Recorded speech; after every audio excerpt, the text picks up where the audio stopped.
Greetings, Global Maranatha family. Welcome back to the Maranatha Global Bible Study in the book of Revelation.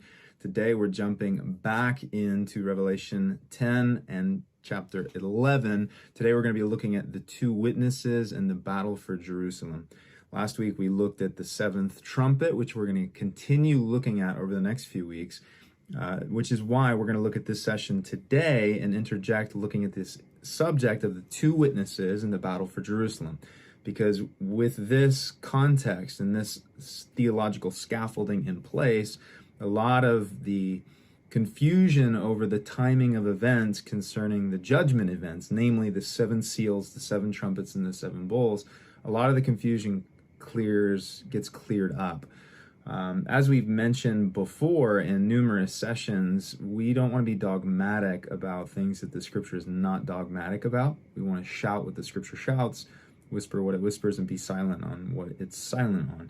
Now, the chronology of the book of Revelation is not something to draw swords over. There's lots of different ways to view it. And, both Joel and I have said at the beginning, this is as best we understand it in terms of the light that we have, the time that we've put into studying this. This is the best that we understand it at this point in time.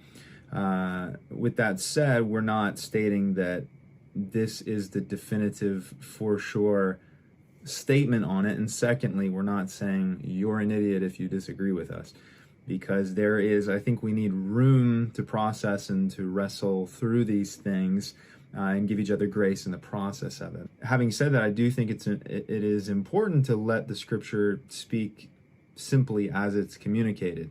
Meaning, if in chapter 7 it says, wait, don't, after the tearing of the seals, don't sound the trumpets until we do this, that's pure chronology. So you can't break that chronology. It'd be like breaking the chronology in the book of Exodus, saying the fourth plague came before the third one. It's like, that's just not the way the story goes. It's 1, 2, 3, 4, 5, 6, 7, 8, 9, 10. And in the same way, the seven seals, as far as the story structure of the book of Revelation go, now you can use other texts to prove that they overlap, but in terms of the intertextuality of the book of Revelation itself, the nature of the events as they unfold is that they unfold sequentially. They're numbered, so you can't break that. 1, 2, 3, 4, 5, 6, 7. With that said, let's jump into chapter 11 and look at this issue of the two witnesses and the battle for Jerusalem. We're going to look at chapter 11 of Revelation, but we're also going to look at Daniel chapter 11, because the context of Revelation 11 is actually Daniel 11. It's already been set forth. An alternate title for the session could be The Two Witnesses and the Rise of the Masculine. We'll talk about who the Masculine are and the context and the significance of their role in the book of Daniel, as well as the book of Revelation as we get going here.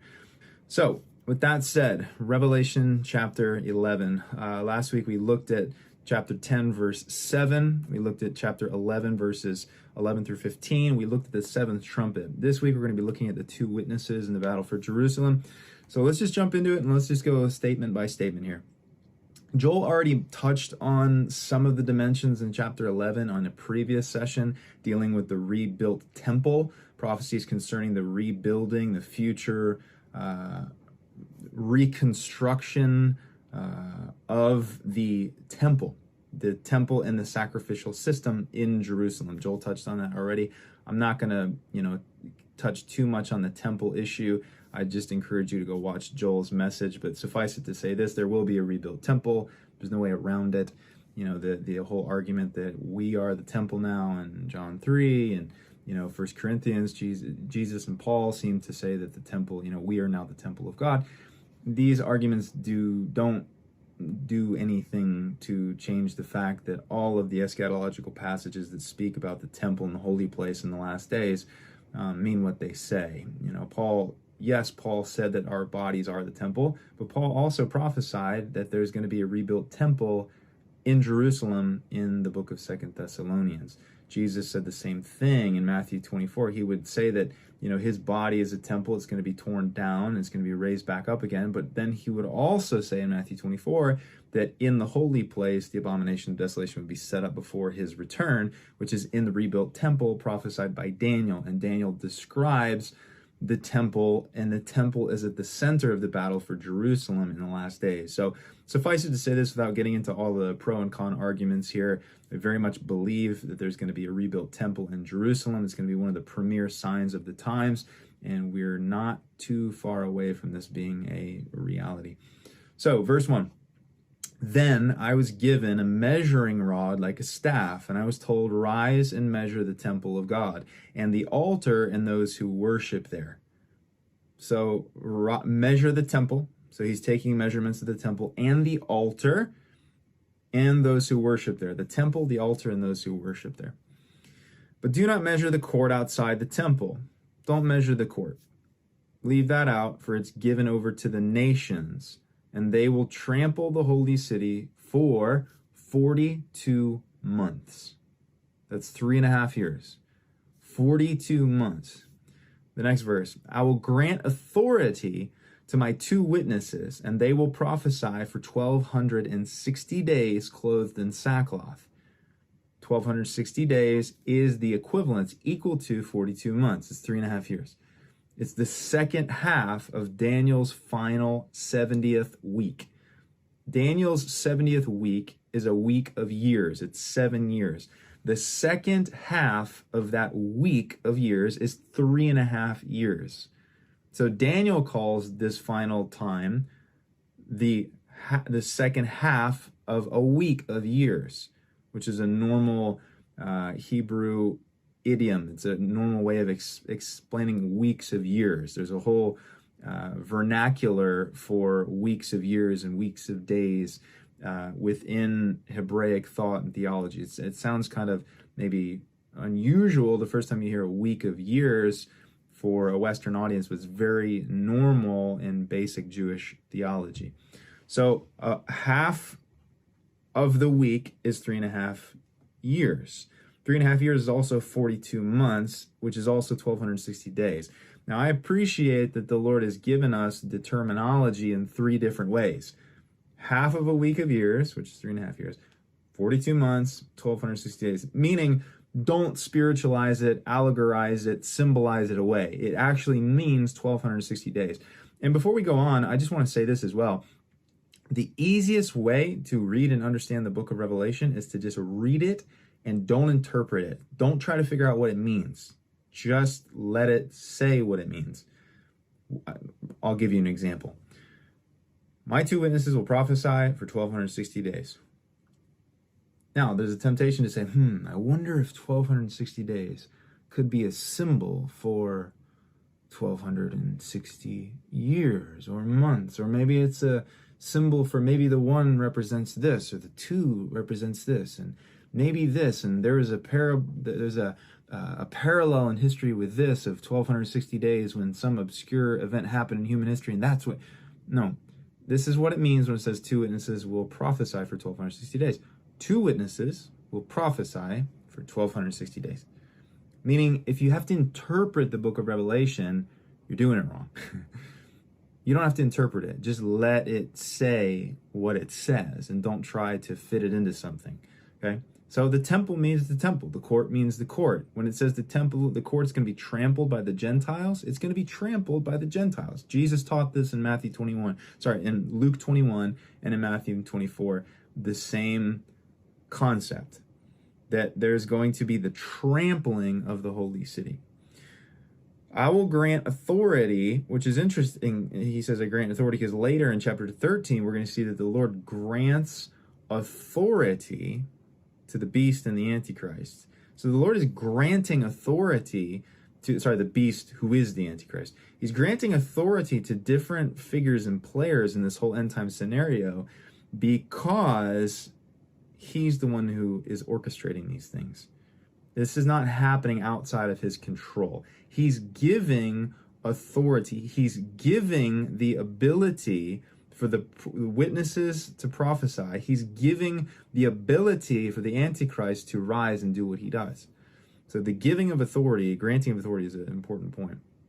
So the question here becomes, who is the 2 witnesses? What is this? What does it mean? Who are they? This is the first time we hear of them. It's just in verse 3. It's like he just kind of throws it out there. He goes, hey, go measure the temple, measure Understand the context. There's going to be a battle for Jerusalem. The Gentiles are going to trample it. It's going to be a 42-month period, which is referring us back to the prophecy of Daniel in Daniel chapter 7, Daniel 8, Daniel 9, Daniel chapter 11.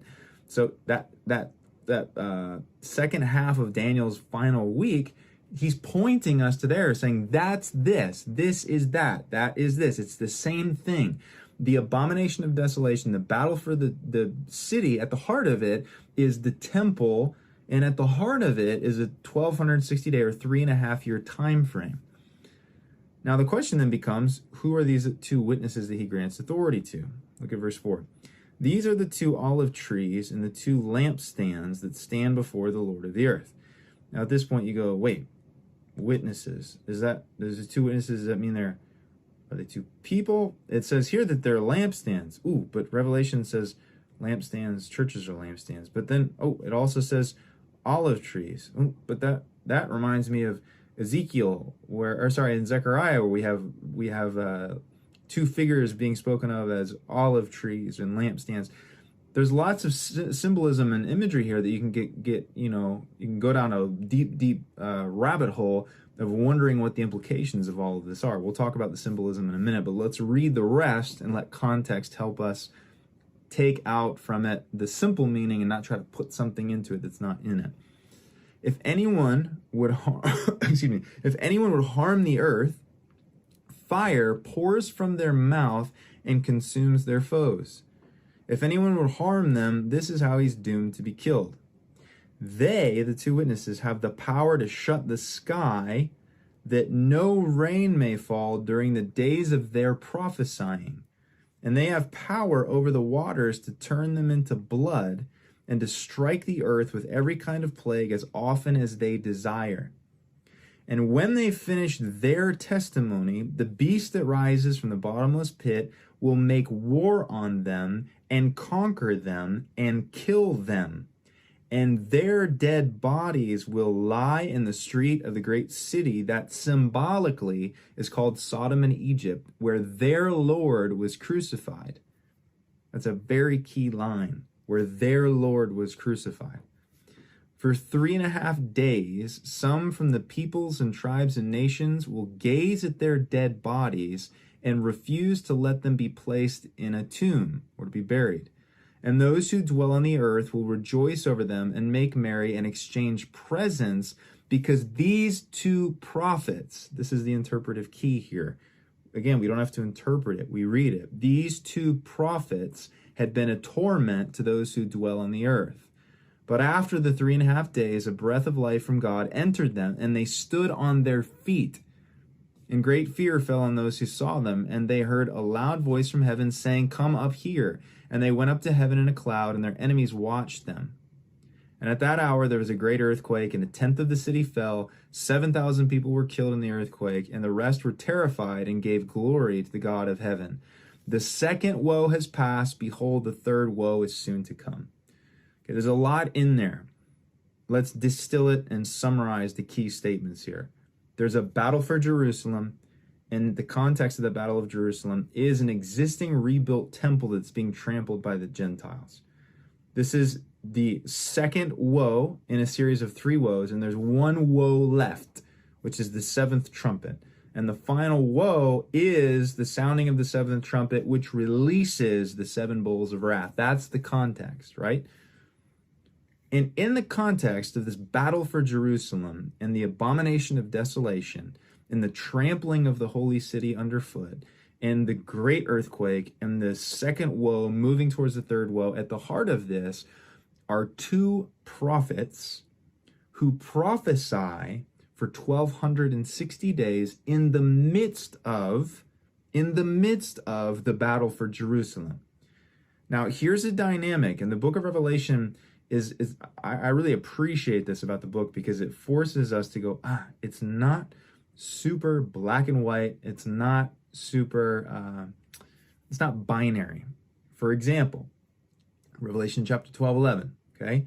It says that we overcome the devil by not loving our lives unto death, by dying. We overcome him by dying. It says in chapter 13 that he overcomes the saints by killing. So he overcomes us and we die, but we overcome him through our death. So on one hand, you could say the beast is given authority. He wins. He kills the saints. On the other hand, you say, but through our dying, we win. There's a logic, a cruciform gospel logic in here, a kingdom logic that is more potent than a binary defend yourself and live narrative. Why do I say that? Because we have a dynamic here where the city of Jerusalem is being attacked, where it says in Zechariah 14 that half the city will go into captivity. Jerusalem is a big city, guys. I live a couple hours from Jerusalem. I go there from time to time. And when I'm in Jerusalem, I can't help every time I go thinking about Zechariah 14. Half of the city is going to go into captivity. That's a massive event. Massive event. So on one hand, there's going to be persecution. There's going to be trampling of the Gentiles. There's going to be the time of Jacob's trouble. There's going to be immense conflict, warfare, military occupation, the Armageddon campaign, which, the term battle for Armageddon, which we'll get into later, is really the context. Armageddon is the plain of Megiddo. This massive plain not far from my house, about 45 minutes from here. It's a massive staging area where historically armies have staged to march on Jerusalem, and where at the end there'll be a staging area in Megiddo. There will be a military occupation before the final invasion of the city of Jerusalem to its bitter end. Why am I saying it like this? Because I want you to understand that it's not going to happen in terms of like a black and white defeat and loss. It's going to look like World War II. You're going to have military occupation. You're going to have underground resistance. You're going to have all kind of tensions at play internationally. You're going to have statecraft. You're going to have all kinds of things taking place. You're going to have persecution, but at the same time, you're going to have incredible authority resting upon the masculine, who we'll talk about in a moment, and upon the two witnesses who are calling down fire on the enemies of God. So you have a Moses-Elijah-like dynamic. Now you say, Dalton, do you think that the two witnesses are Moses and Elijah? Because it looks very similar. They're calling down fire. They're calling down plagues. They get raised up like Elijah. Here's my conclusion on the identity of the two witnesses. We'll know who they are when we see them. I don't know who it is. I don't know if it's going to be a Moses Elijah like Matthew 17 kind of a scenario on the Mount of Transfiguration, or if it's going to be two Israelis. We don't know. What we do know is this in verse 8 and 9. In verse 8, it says that they're killed, their bodies lay in the streets of the city of Jerusalem where their Lord was crucified, which means this, their Lord. It means that they're submissive to the Messiah. It means which may sound like an obvious point, but I want to make this point emphatic here. These are not just, random prophetic figures. These are bond slaves of the Messiah. These are servants of the Messiah. And they're operating at his behest with his authority, protecting his people and his interests. Yes, there's going to be persecution, warfare, martyrdom. There's going to be the conquering of the saints. There's going to be bloodshed. There's going to be loss of land and territory. But there's also going to be an incredible manifestation of power and glory in the city of Jerusalem being manifested through the two witnesses. So the two witnesses are providing a massive degree, I should say, of protection for the remnant of Israel in the land. Now, there's a manifold, what's a better way to say it? There's a complex matrix, I should say, of events taking place for the Jewish people in the city of Jerusalem and in the land at that time. Some are going to be taken away in deportations. Some are going to be forcibly taken from their homes and put somewhere else, like in detention and concentration camps, like we saw in World War II. We're going to see some leaving and fleeing voluntarily to less hostile parts of the earth as they can travel, and it'll just be like World War II. Some will travel early, some will try to travel in the middle, and then some will try to travel when it's too late. There's going to be massive refugee crisis while this is taking place. Because when the city of Jerusalem is overrun and trampled by the Gentiles, Jewish presence in the city is not going to be totally lost. There's going to remain a remnant in the city. We know that for sure from tons of texts. But Isaiah chapter 4 is another key text. It says, those who are left, the survivors, those who remain, will be called holy. Which means this: if you're left, if you survive, if you remain, it means that there are those who didn't remain, those who didn't survive, those who didn't stay. So there is going to be a remnant, but this is the complex matrix of events. Some are going to willingly go. Some are going to be forced out in a refugee situation. They're going to be moving with like we see with Syria or Afghanistan.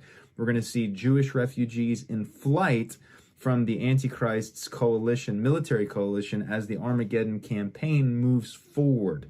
And the staging campaign moves from the invasion of Jerusalem to the occupation of Jerusalem.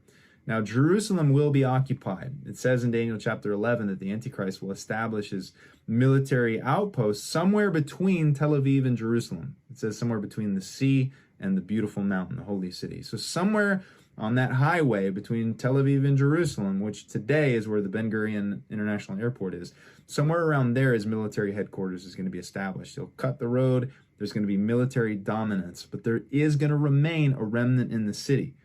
Now, another key contextual point here is that it says this in verse 6. The two witnesses have power to shut the sky, that no rain may fall during the days of their prophesying.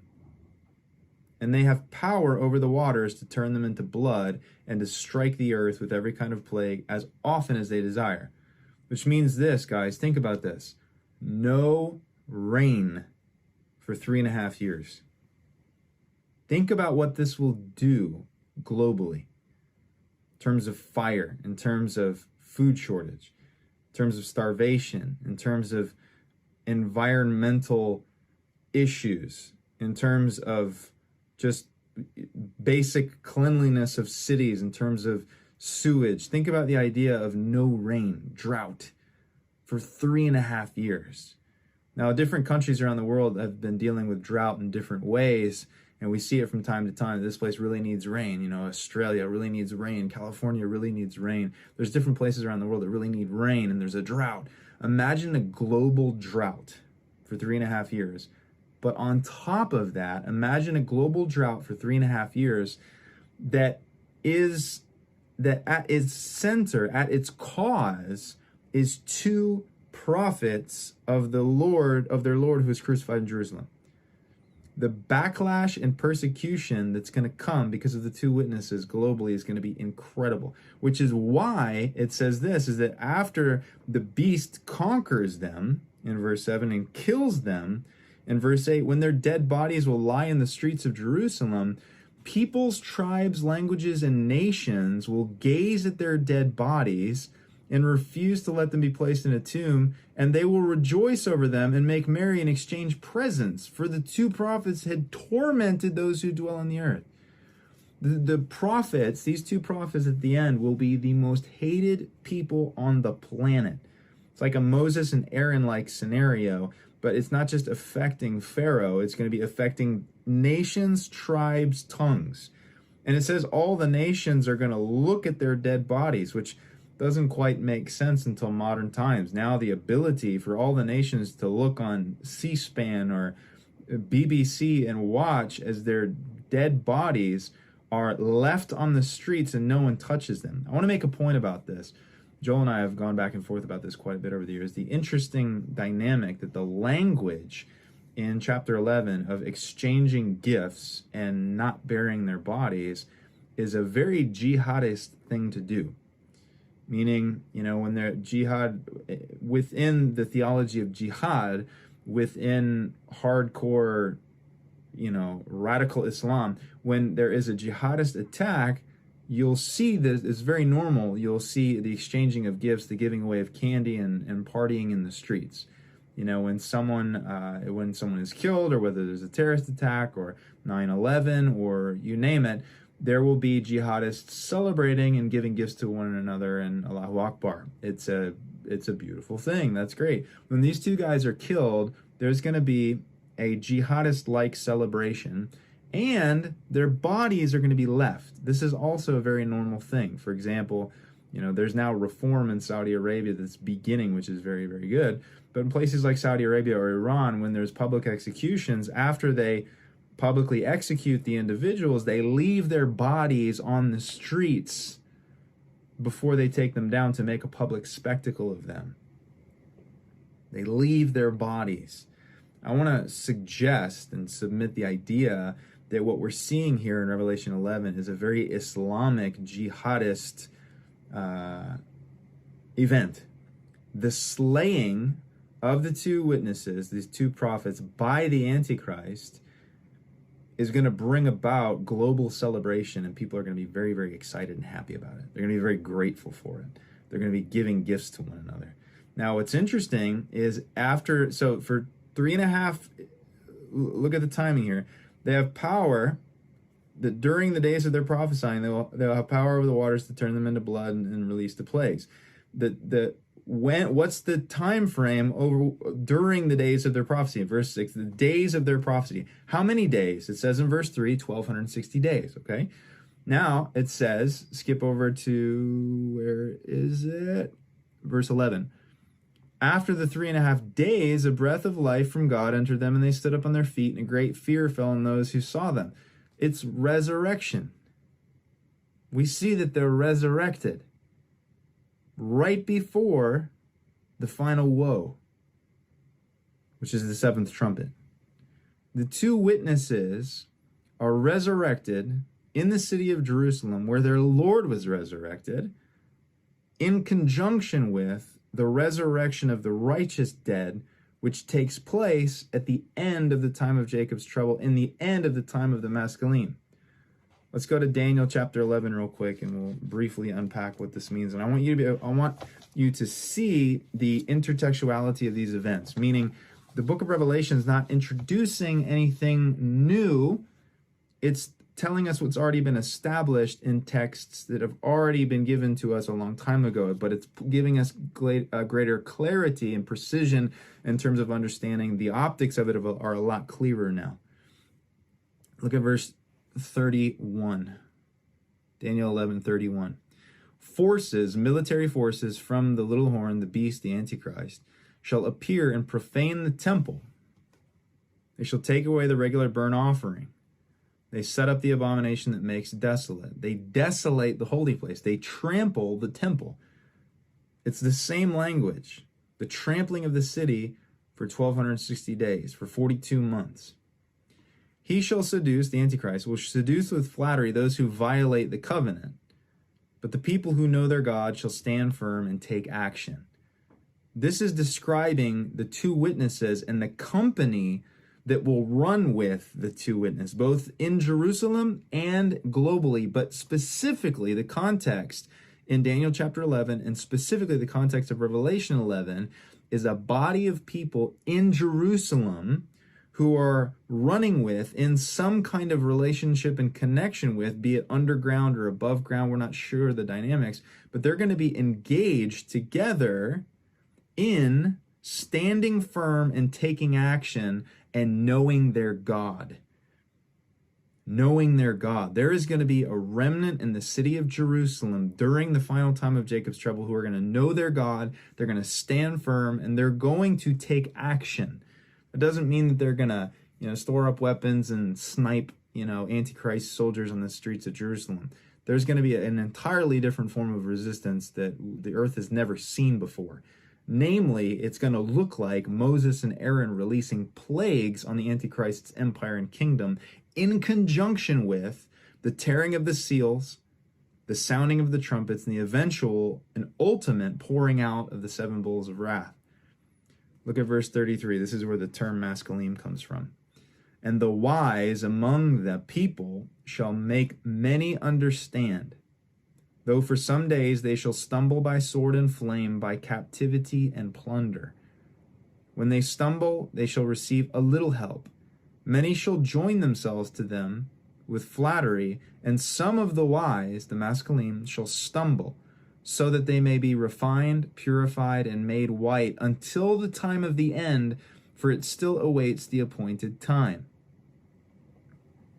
Context here is everything. The context of this is the abomination of desolation, the battle for Jerusalem, the violence done against the recently rebuilt temple, the halting of the recently reinstated sacrificial system in some form or fashion and capacity.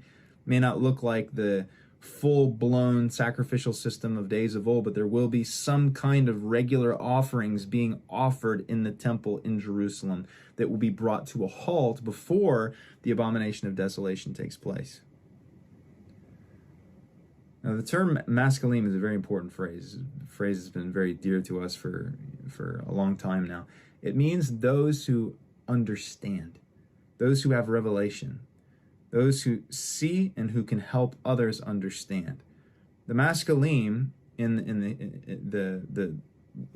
anytime you see the word the wise, behind it, we read English wise, and this is why I make mention and emphasize maskalim over just wise. Because you read wise and you think, oh, book of Proverbs, like, oh, that guy's real wise. He knows, like, he's smart, he's good with money, he's like a grandfather, he's wise. We hear, I think, at least I hear wise, and I think certain things. Oh, that person's wise, that person's wise. This isn't human wisdom wise. This is maskalim wise. It's the wisdom of God. They know God, and they know what he's doing, and they know what he wants them to do. Now, what's interesting is it says this, that they're going to stand firm, they're going to take action, they're going to understand. It says that they're going to make many people understand. And it also says this in verse 33, they're going to stumble by the sword, by flame, by captivity, and by plunder. Guys, we're talking persecuted underground church, Jerusalem style, before the Lord returns. In Jerusalem, and two of the figureheads of this movement in Jerusalem are the two witnesses, the two prophets. This is profound. The two witnesses are leading a resistance movement in the city, but it's not one of invincibility and dominance. As we can see here, the people that follow them are being plundered, they're being burned, they're being taken captive, they're being deported, they're being expelled from their homes.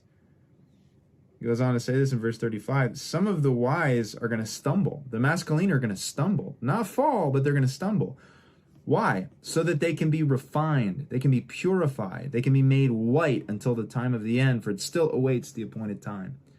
So the maskalim are going to be operating in the city of Jerusalem during the entirety of the time of Jacob's trouble and the entirety of the Great Tribulation. But during that time, they're going to be leading an underground resistance movement. Some are going to join with them by flattery, it says, but that means they're not connecting with them necessarily at a heart level. It's through flattery. Like, hey man, that was really cool how you called down fire from heaven. It doesn't mean they know God, and it doesn't mean that they have revelation like the maskalim or like the two witnesses do. They're just joining them simply because they don't want to be a part of the Antichrist's coalition and military campaign. But they also want to enjoy the benefits and the protection that comes from being connected to the maskalim and being connected to the two witnesses who have incredible authority that's demonstrative to all the nations of the earth. If the nations of the earth are going to celebrate the death of the two witnesses, it means the nations of the earth understand that much of their suffering is the result of the prophetic witness and testimony and ministry, not only of the two witnesses, but of the maskalim as well. They're going to be like sheep led to the slaughter. In the end, the two witnesses are going to be killed. They're going to be martyrs. They're going to be martyrs. Their ultimate witness, the term where we get the term witness and martyr, the original language, when we look at, what it means to witness, it means to be a martyr. To martyr means to be a witness. There's an interesting, the origins of the terminology here, particularly in the early church. To witness is to be a living martyr by life or by death. To live as Christ, to die as gain. What we're going to see in the life of the maskalim and in the lives and the death of the two witnesses is the logic of the cross, of burial, of resurrection. Meaning this, they're not going to be it's not going to be like superheroes calling down fire and being invincible for 3.5 years. The power of the church at the end is going to resemble the power of the church at the beginning, in that it's going to be coupled with incredible suffering, incredible persecution, incredible bloodshed, incredible loss. It's not going to be like, wow, the two witnesses, invincible, everything's great. If you run with them, you enjoy, like this full immunity from the violence of the days. No, the two witnesses are going to have a degree of authority for 3.5 years. They're not going to be cut down and killed. But at the end, they are going to be cut down and killed. And it's necessary to bring the maturity of human sin and wickedness to its full ripeness, and to bring the church both in the land and out of the land to full maturity and full ripeness as well. As Jesus said in Matthew 12, the wheat and the tares will rise together. So the ministry of the two witnesses in the midst of the battle for Jerusalem, in the context of the rise of the Maskilim, who are going to make many understand, this is one of the most significant events that's described in the book of Revelation and in the book of Daniel in terms of the let's say the glorious parts of the day of the Lord realities. I mean, we know a lot of the military invasions, economic collapse, famine, etc. These are negative things, but there's some incredible positive things taking place, like a prophetic ministry that the earth has never known before.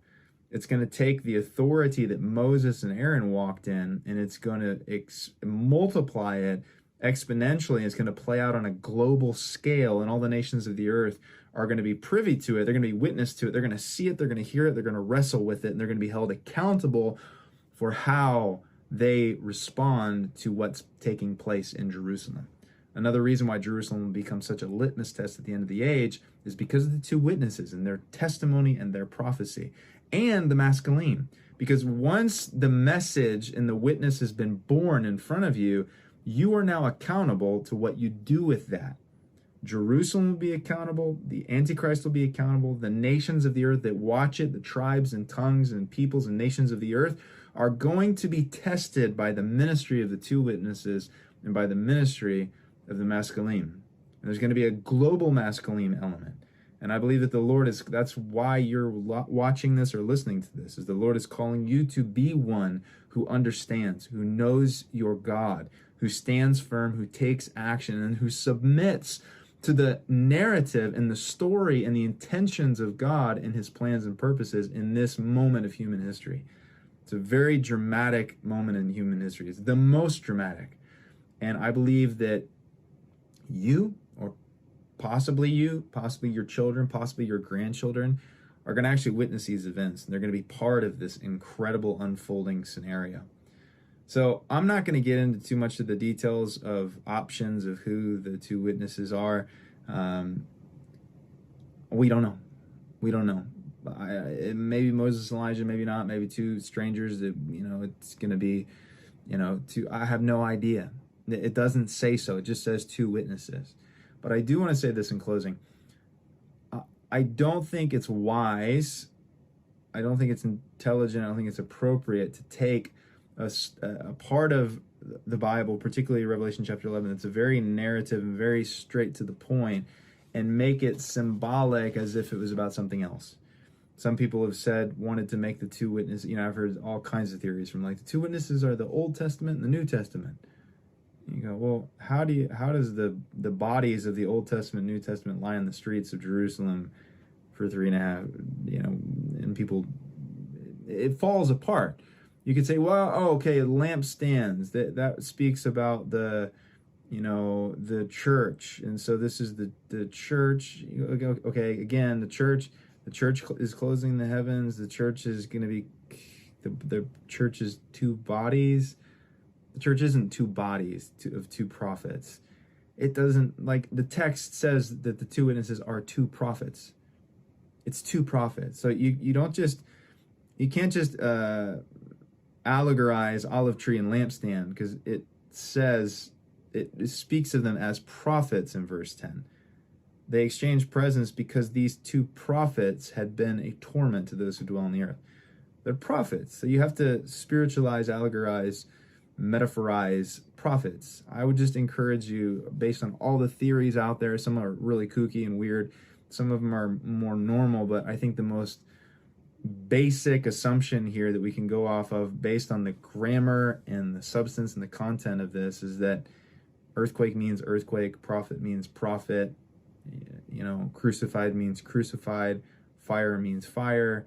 It is, there is no interpretation here. Just let it mean what it says. Last thing here before we jump back in our next sessions on the third woe and the sounding of the seventh trumpet. Because what's interesting is chapter 10, the sounding of the seventh trumpet, and chapter 11, the sounding of the seventh trumpet. Between those two things is the two witnesses, the Masculine and the battle for Jerusalem. Which means this, I believe the Lord's wanting the readers of this or the listeners of this story to understand that the culmination of these events in globally with the sounding of the seventh trumpet and the pouring out of the seven bowls of wrath, the context of this is very Jerusalem specific. It's very Middle Eastern, it's very Jerusalem specific. It's going to take place, it's going to churn, the eye of the storm is going to be around the city of Jerusalem. Now, some people will say, well, look, Dalton, it says right here, their dead bodies will line the street of the city that symbolically or spiritually is called Sodom and Egypt. So clearly there's a precedent for speaking symbolically and spiritually. Why won't you, encourage symbolically, spiritually reading anything else in here? Very easy to answer that question. You should only symbolically and spiritually interpret something if the Bible tells you to. If it doesn't, it's not symbolic or spiritualized. Meaning earthquake doesn't come with it and say, there was an earthquake, which spiritually means something else. No, it just means earthquake. If you read earthquake, it just means earthquake. Here, it says their dead bodies will line the city, the great city that symbolically or spiritually is called Sodom and Egypt. And you go, oh my gosh, what's that mean? What's it mean? I have no idea. We should, let's Google it and try to read blogs about it. Well, the next phrase tells you what it means spiritually. Where their Lord was crucified.